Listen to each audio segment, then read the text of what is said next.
Bismillahirrahmanirrahim. Qala ma'alif rahimallahu ta'ala wa adaman nafa'a bihi wa ulumi fil lain. Masalah 443, masalah bacaan surah pada 2 rakaat yang akhir, apa hukum? Kata Imam An-Nawawi dalam Syarah Muslim, dan sungguhnya telah ikhtilaf bersalahan ulama pada mengatakan sunat membaca surah pada 2 rakaat yang akhir. Pada rakaat akhir kan kita baca surah daripada sembahyang yang 4 rakaat dan 3 rakaat. Sembahyang 3 rakaat dan 4 rakaat dia ada surah daripada sembahyang maghrib lah, maknanya selepas daripada surah 2 rakaat yang akhir. Maka kata kila ayqala ba'duhum, kata setengah ulama dengan sunatnya dan dengan ketiadaan sunatnya. Mana ada ikhtilaf di situ. Dan keduanya itu 2 kaul bagi Imam kita Syafi'i rahimallahu taala radhiyallahu anhu.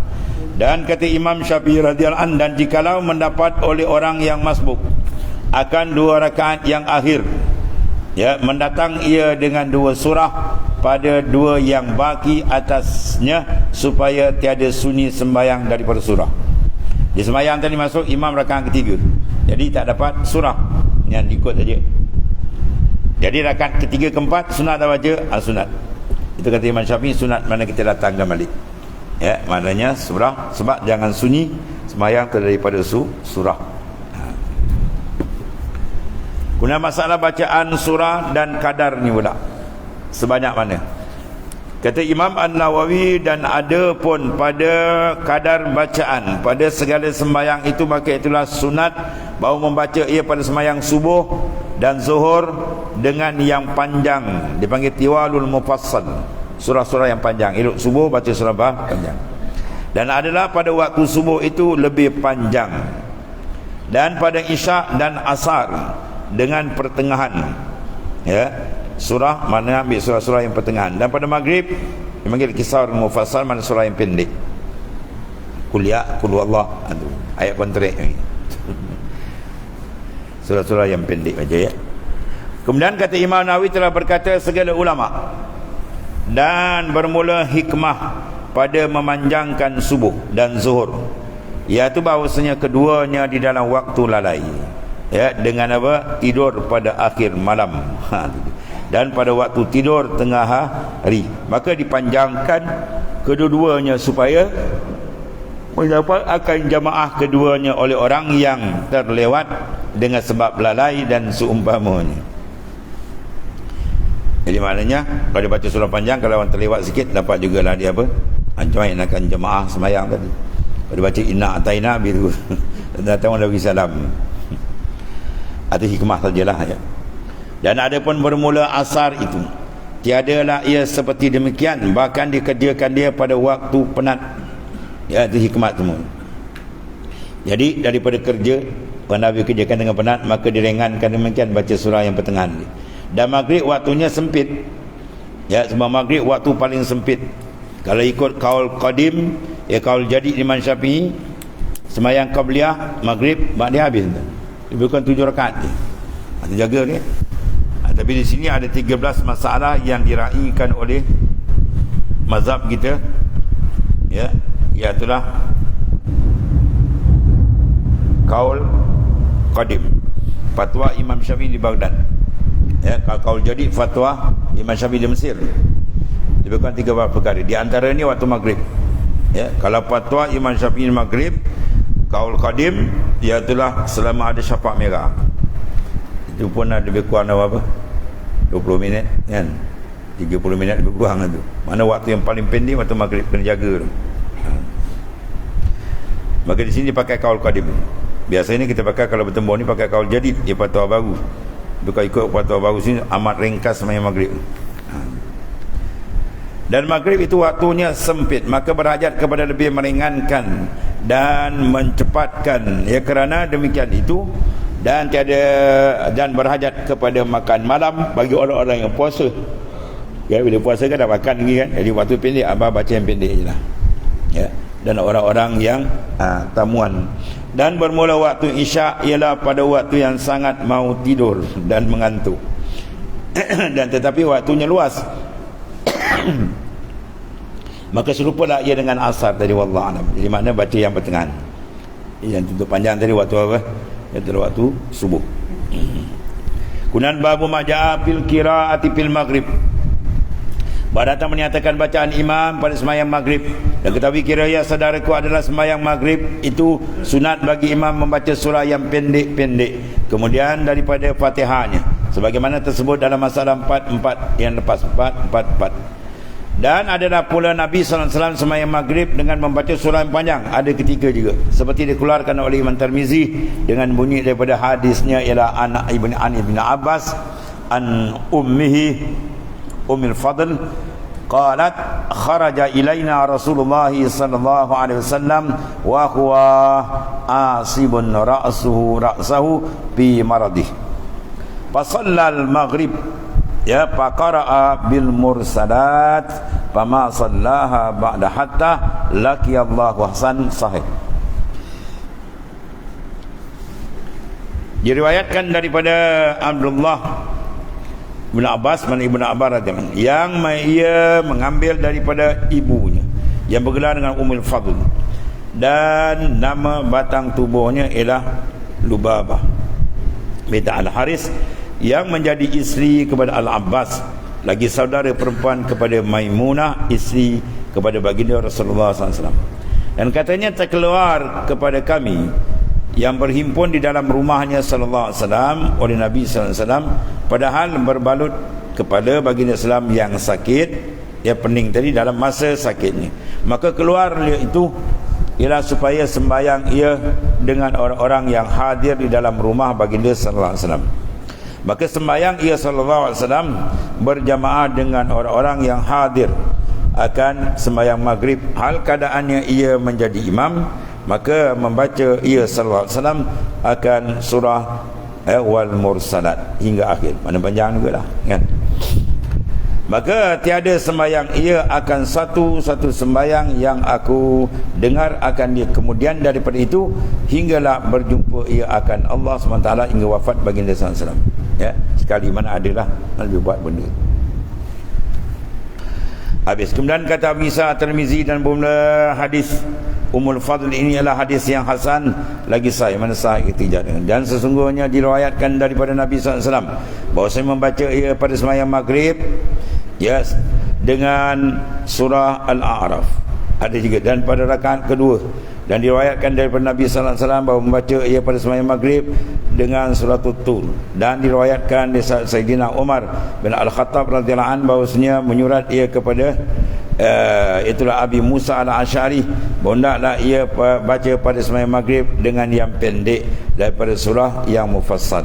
Dan diriwayatkan daripada Sayyidina Abi Bakar As-Siddiq radhiyallahu an bahawa membaca ia pada sembahyang maghrib dengan yang pendek daripada surah yang mufassal. Itulah berhubung masalah sembahyang maghrib. Ada sekali Nabi buat yang panjang, dia kelaziman dia baca surah yang pendek. Sudah masalah 446. Bacaan imam pada sembahyang maghrib bolehkah panjang? Kata Abu Isa At-Tirmizi dan atas ini hadis dalam masalah 445 ni.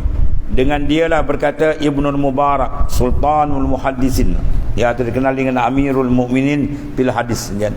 Ulama hadis besar ni. Dia ulama hadis, dia wali besar, mempunyai karamat yang banyak antara. Dia boleh mengambil daripada alam malakut. Satu ketika 15 orang muhaddisin datang ziarah dia. Jadi dia nak jamu tak ada apa. Sedangkan dia ulama hadis. Ya, makna kedudukan dia sentiasa beramal dengan hadis-hadis Rasulullah SAW. Jadi bila duyuf datang sunat kita jamu. Nak sembelih kambing tak ada. Akhir dia ambil kuda dia sembelih. Bila kuda dia sembelih, Cik Mek dia tadi, mem dia berbunyilah. Dia kata abang dah tak ada seekor dia tinggal. Itulah yang dipecut siang hari pergi berjuang berjihad dan di malam hari dipecut menyabarkan ilmu. Habis abang dah sembelih ni apa tinggal? Dia kata kau tahu tak, yang aku buat ni aku beramal dengan hadis Rasulullah SAW. Bila kau petikai tak ada kebajikan kau duduk dengan aku, baliklah rumah mak kau ni. Cerai tu kan, Masya Allah. Ini bini paut nampak lembik tengku. Ya, tunggu dia cerai tu antau. Ya, bila cerai sunat bagi apa? Muta'ah. Bukan nikah muta'ah, bagi muta'ah sagwati. Kat mana dia ambil? Alam malakut. Dia pergi disyarat kat bilik dia, sebungkal emas tu. Ambil lah buat balik ini. Ini apa karamat Syekh Abdullah Al-Mubarak tadi, wali besar ni. Dan berkata juga Imam Ahmad, ya, dan Isa Ar-Rahawai, dan kata Imam Syafi'i, dan disebut daripada Imam Malik radhiyallahu anhu bahawasanya memakruh ia bacaan pada sembahyang maghrib dengan surah yang panjang seperti surah At-Tur, ya, dan Wal Mursalat.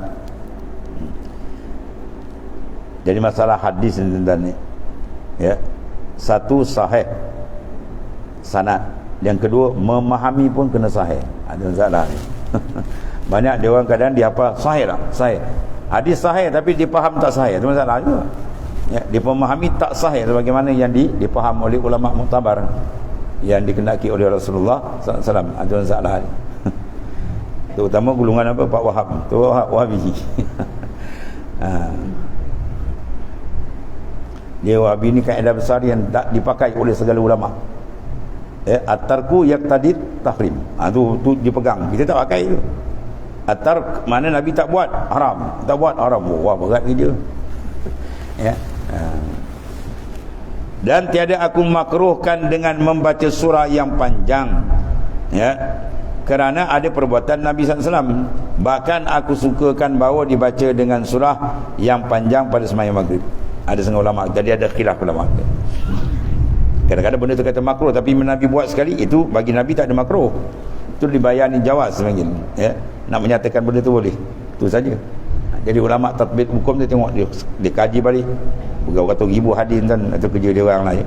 Itu kan gulai. Kita ni tukang makan ni. Makan dia siap gulai. Kan? Jangan tanya masak asam ni, ini lembu ke apa ni? Angga nak original pergi onggil untuk lembu tu. Ya, orang dah siap gulai tu dah bagus dah. Ulama mujtahid dah siap gulai dah. Kita makan ajalah. Syukur dan berterima kasih kepada dia tolong mengeluarkan tatbik hukum daripada Quran dan hadis. Kan bukan senang ni ikut Quran dan hadis. Pegang Quran dan bila pegangnya nak pegang tangan kan, pegang sampai kiamat. Mana pegang dengan mana kita apa? Mengamalkan. Bila mengamal kena faham. Siapa yang lebih faham? Para ilmuwan Islam, para ulama, ya. Ahli-ahli ijtihad. Bahawa dulu kalau dia baca doa kunui itu dimasukkan 4 mazhab. Ya, doa daripada Imam Hanafi, Imam Malik, Imam Syafi'i gitu. Muhammad bin Hanbal, hadiahkan Fatihah, hadiahkan mana bacaan supaya mengenang jasa mereka yang amat besar, ya, yang menunjuk kita akan memahami hukum hakam. Dan satu lagi kata ulama adalah amal Rasulullah SAW pada waktu maghrib itu dengan membaca surah panjang begini. Kerana apa? Memberitahu harus. Itu kata dibayani jawaz. Bila Nabi tegah, kalau tak buat kita kata haram lah. Nabi buat sekali itu, maknanya benda itu bukan sampai peringkat haram. Sebab bila tegah tu bagi dua. Kita nak letakkan tegah Nabi tu haram ke makruh? Ini bukan kerja kita kan. Bila Nabi suruh, ya, Nabi suruh tu wajib ke sunat? Itu bukan kerja kita. Itu kerja para mujtahid. Ya, dengan kaedah yang digunakan oleh mereka yang sangat hebat untuk mengeluarkan hukum. Kerana memberitahu harus membaca panjang, tetapi yang masyhur dikata ulama dipendekkan bacaan pada maghrib kerana ialah yang sentiasa diperbuat. Tapi yang Nabi muazabah kekalkan ialah bacaan yang pendek. Ya, dan Nabi membuat bacaan panjang itu kerana memberitahu harus baca begitu sahaja. Mana bukan tanpa peringkat haram. Tuan guru saya pernah dikatakan, kalau sekiranya hadis tadi, zahir hadis bertentang dengan perkataan imam mazhab, pakai oleh kamu perkataan imam mazhab. Oh, peranjat orang dengar tu. Dia ni kurang. Apa kita pakai hadis Nabi? Yang ni kalam ulama pakai. Dah. Kalam ulama tu ialah mafhum daripada hadis. Ulama tak cakap sebarang, dia cakap semua ada hadis tu. Ya, jadi maknanya yang ulama keluar tu ialah mafhum kepahaman yang dah ditarik betul-betul dengan kaedah dia daripada hadis Nabi. Bukan ulama pakai cakap dia udah ni. Kita kena faham tu. Dia kalau silap faham dia kata, wah, orang pakai kalam ulama, kalau Nabi tak pakai. Bukan. Ya, maksud dia apa? Mana yang dipakai oleh ulama ini keluar tu ialah ucapan yang telah diproses daripada hadis-hadis sahih daripada Nabi sallallahu alaihi wasallam. Ya. Sebab tu kata mana kena ada dua tu. Hadis yang sahih dan satu lagi kepahaman pun kena sahih. Ya, itu maksud ini. Kemudian bab qiraah fi salatil isya wallahu alam. Bismillahirrahmanirrahim. Alhamdulillahirabbil alamin. Sayyidina wa maulana Muhammad sallallahu alaihi wasallam. Fa inna khaira kullahu bil hamd. Alhamdulillah. Subhanakallahumma wa bihamdika.